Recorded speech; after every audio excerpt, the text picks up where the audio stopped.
ਗੱਲ ਸੁਣਾਉਣ ਲੱਗੀ ਹਾਂ ਜੀ। ਦੋ ਭੈਣਾਂ ਤੇ ਇੱਕ ਭਰਾ, ਤੇ ਦੋ ਭੈਣਾਂ ਆਪਣੇ ਭਰਾ ਨਾਲ ਕਿੰਨਾ ਪਿਆਰ ਕਰਦੀਆਂ ਨੇ। ਵੀਡੀਓ ਸੁਣ ਕੇ ਜਾਣੀ ਹੈ ਤੇ ਅੱਲਾ ਦੀ ਕਸਮ ਤੁਹਾਡੀ ਰੂਹ ਖੁਸ਼ ਹੋ ਜਾਏਗੀ।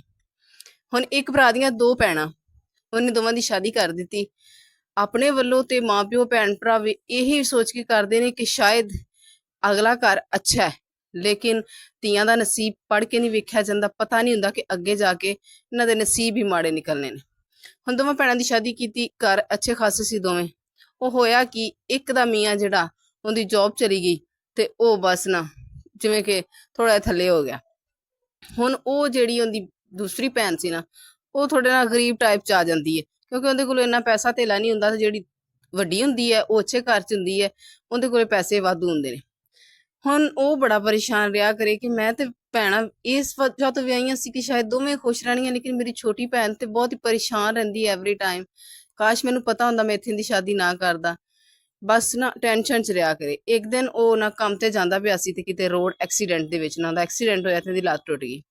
ਜਦੋਂ ਉਹਦੀ ਲੱਤ ਟੁੱਟੀ ਨਾ, ਤੇ ਉਹਦੇ ਵੀ ਬੱਚੇ ਸੀ ਦੋ ਛੋਟੇ ਛੋਟੇ। ਹੁਣ ਹੋਰ ਕੋਈ ਕਮਾਉਣ ਵਾਲਾ ਕੋਈ ਨਹੀਂ, ਪਿਓ ਵੀ ਸਿਰ ਤੇ ਕੋਈ ਨਹੀਂ, ਭਰਾ ਹੋਰ ਹੈ ਕੋਈ ਨਹੀਂ। ਹੁਣ ਉਹ ਇਕੱਲਾ ਘਰ ਚ ਕਮਾਉਣ ਵਾਲਾ ਸੀਗਾ। ਹੁਣ ਉਹਨੂੰ ਸਮਝ ਨਾ ਆਵੇ ਕਿ ਹੁਣ ਬੰਨਾ ਕੀ ਮੇਰੇ ਘਰ ਦਾ ਨਿਜ਼ਾਮ। ਉਹ ਨਾ ਛੋਟੀ ਭੈਣ ਨੂੰ ਜਦੋਂ ਪਤਾ ਲੱਗਿਆ ਨਾ, ਤੇ ਛੋਟੀ ਭੈਣ ਨੇ ਵੱਡੀ ਨੂੰ ਫੋਨ ਕੀਤਾ ਕਿ ਆਪਣਾ ਜਿਹੜਾ ਭਰਾ ਹੈ ਨਾ, ਉਹ ਤੇ ਮਤਲਬ ਬਿਮਾਰ ਹੋ ਗਿਆ, ਹੁਣ ਉਹ ਨਹੀਂ ਚੱਲ ਸਕਦਾ ਕਿ 2-4 ਮਹੀਨੇ, ਤੇ ਉਹਨੂੰ ਕਿਵੇਂ ਨਿਜ਼ਾਮ ਚਲਾਏਗਾ। ਤੇ ਵੱਡੀ ਕਹਿੰਦੀ ਤੂੰ ਟੈਨਸ਼ਨ ਕਿਉਂ ਲੈਣੀ ਹੈ, ਮੈਂ ਆ ਜਾਨੀ। ਹੁਣ ਵੱਡੀ ਆ ਗਈ, ਛੋਟੀ ਵੀ, ਦੋਵੇਂ ਇਕੱਠੀਆਂ ਹੋ ਗਈਆਂ। ਤੇ ਛੋਟੀ ਜਿਹੜੀ ਹੈ ਨਾ, ਵੱਡੀ ਭੈਣ ਨੂੰ ਕਹਿੰਦੀ ਹੈ ਕਿ ਮੇਰੇ ਕੋਲ ਪੈਸੇ ਆਹੀ 1000 ਰੁਪਈਆ, ਤੈਨੂੰ ਪਤਾ ਮੇਰੇ ਬੰਦੇ ਦਾ ਕੰਮ ਕੋਨੀਗਾ ਸੀ, ਤੇ ਆਹ ਬੜੀ ਟੈਨਸ਼ਨ ਚ ਰਹਿੰਦੇ ਆ, ਤੇ ਇਹ ਮੇਰੀ ਤਰਫ ਤੂੰ ਨਾ ਆਪਦੇ ਪੈਸੇ ਚ ਰਲਾ ਕੇ ਤੇ ਬਾਈ ਨੂੰ ਦੇ ਦੀ। ਚਲੋ ਕੁਛ ਮੈਂ 1000 ਦਿਨ ਦੀ ਚੰਗੀ ਨਹੀਂ ਲੱਗਦੀ।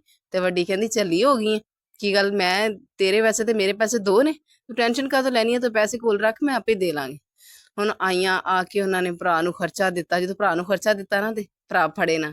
ਗੈਰਤਮੰਦ ਭਰਾ ਜਿਹੜੇ ਹੁੰਦੇ ਨੇ ਨਾ, ਉਹ ਕਦੇ ਵੀ ਭੈਣਾਂ ਦਾ ਨਹੀਂ ਖਾਂਦੇ। ਉਹ ਕਹਿੰਦੇ ਨੇ ਕਿ ਭੈਣਾਂ ਦੇ ਘਰੋਂ ਤਾਂ ਪਾਣੀ ਵੀ ਨਹੀਂ ਪੀਣਾ ਚਾਹੀਦਾ। ਹੁਣ ਉਹ ਭੈਣਾਂ ਜਿਹੜੀਆਂ ਨੇ ਨਾ, ਪੈਸੇ ਦੇਣੋਂ ਪੈਸੇ ਨਾ ਲਵੇ। ਉਹਨਾਂ ਨੇ ਉਹਨਾਂ ਅੱਗੋਂ ਕੀ ਕਿਹਾ, ਉਹਨਾਂ ਨੇ ਕਿਹਾ ਅਸੀਂ ਤੈਨੂੰ ਉਧਾਰ ਕਰਕੇ ਦੇਣੀਆਂ ਪਈਆਂ, ਤੇ ਤੂੰ ਇਹ ਆਪਦੇ ਕੋਲ ਰੱਖ ਲੈ, ਜਦੋਂ ਤੂੰ ਠੀਕ ਹੋ ਜਾਏਗਾ ਨਾ ਤੂੰ ਸਾਨੂੰ ਵਾਪਸ ਕਰਦੀ। ਅਸੀਂ ਤੇਰੇ ਤੇ ਅਹਿਸਾਨ ਨਹੀਂ ਕਰਦੀਆਂ ਪਈਆਂ, ਤੇ ਤੂੰ ਇਹ ਰੱਖ, ਜਦੋਂ ਤੂੰ ਠੀਕ ਹੋ ਗਿਆ, ਕਮਾਉਣ ਜੋਗਾ ਹੋ ਗਿਆ, ਤੇ ਤੂੰ ਸਾਨੂੰ ਵਾਪਸ ਕਰਦੀ। ਖੈਰ ਉਹ ਪੈਸੇ ਉਹਨੇ ਰੱਖ ਲਏ। ਅਗਲਾ ਮਹੀਨਾ ਆਇਆ। ਹੁਣ ਭੈਣਾਂ ਨੂੰ ਪਤਾ ਸੀ ਕਿ ਇਹ ਪਿਛਲਾ ਮਹੀਨਾ ਚਲੋ ਉਸ ਪੈਸਿਆਂ 'ਚ ਲੰਘ ਗਿਆ ਹੋਣਾ, ਹੁਣ ਅੱਗੋਂ ਮਹੀਨਾ ਸਟਾਰਟ ਹੋ ਗਿਆ, ਅਜੇ ਤੱਕ ਤਾਂ ਬਾਈ ਠੀਕ ਨਹੀਂ ਹੋਇਆ। ਉਹ ਫੇਰ ਆਈਆਂ, ਫੇਰ ਆ ਕੇ ਪੈਸੇ ਦੇ ਕੇ ਗਈਆਂ। ਕਿੱਸਾ ਮੁਕਤ ਸੀ ਕਿ 3 ਤੋਂ 4 ਮਹੀਨੇ ਉਹਦਾ ਖਰਚਾ, ਉਹਦੇ ਬੱਚਿਆਂ ਦਾ ਖਰਚਾ, ਉਹਦੇ ਘਰ ਦਾ ਖਰਚਾ ਸਾਰਾ ਉਹਨਾਂ ਨੇ ਅਫੋਰਡ ਕੀਤਾ। ਠੀਕ ਹੈ। ਔਰ ਭਰਾ ਇੰਨਾ ਖੁਸ਼ ਕਿ ਮੇਰੀਆਂ ਭੈਣਾਂ ਇੰਨੀਆਂ ਅੱਛੀਆਂ ਨੇ। ਅੱਜ ਕੱਲ੍ਹ ਤੇ ਭਰਾ ਭਰਾਵਾਂ ਦੇ ਨਹੀਂ ਬਣਦੇ, ਤੇ ਇਹ ਤਾਂ ਫਿਰ ਦੂਸਰੇ ਘਰ ਵਾਲੀਆਂ ਸੀ, ਤੇ ਆ ਕੇ ਮੇਰੇ ਨਾਲ ਖੜੋਤੀਆਂ ਨੇ ਭਰਾਵਾਂ ਵਾਂਗੂ। ਠੀਕ ਹੈ। ਤੇ ਹੁਣ ਵੀਡੀਓ ਬਣਾਉਣ ਦਾ ਮਤਲਬ ਇਹ ਹੈ ਕਿ ਅੱਜ ਕੱਲ੍ਹ ਦੇ ਦੌਰ ਦੇ ਵਿੱਚ ਨਾ ਇਹ ਕੁਛ ਨਹੀਂ ਮਿਲ ਰਿਹਾ ਨਾ। ਅੱਜ ਕੱਲ੍ਹ ਤੇ ਮਾੜੀ ਜੀ ਗੱਲ ਹੋ ਜਾਵੇ ਨਾ, ਐਵੇਂ ਮਾੜੀ ਜੀ ਗੱਲ ਹੋ ਜਾਵੇ, ਤੇ ਭੈਣਾਂ ਕਹਿੰਦੀਆਂ ਨੇ ਕਿ ਯਾ ਅੱਲਾ ਇਹ ਮੈਨੂੰ ਨਜ਼ਰ ਨਾ ਆਵੇ। ਭਰਾ ਕਹਿੰਦੇ ਯਾ ਅੱਲਾ ਇਹ ਮੇਰੇ ਸਾਹਮਣੇ ਹੀ ਨਾ ਆਵੇ, ਮੈਨੂੰ ਤੇ ਚੰਗੀ ਹੀ ਨਹੀਂ ਲੱਗਦੀ। ਠੀਕ ਹੈ।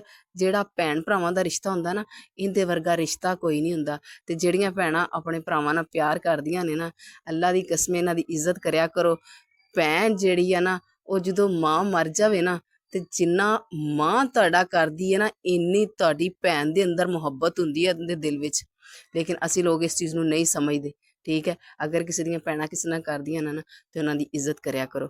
ਵੀਡੀਓ ਅੱਛੀ ਲੱਗੀ ਹੋਵੇ ਲਾਈਕ ਕਮੈਂਟ ਸ਼ੇਅਰ ਲਾਜ਼ਮੀ ਕਰ ਦੇਣਾ। Thank you.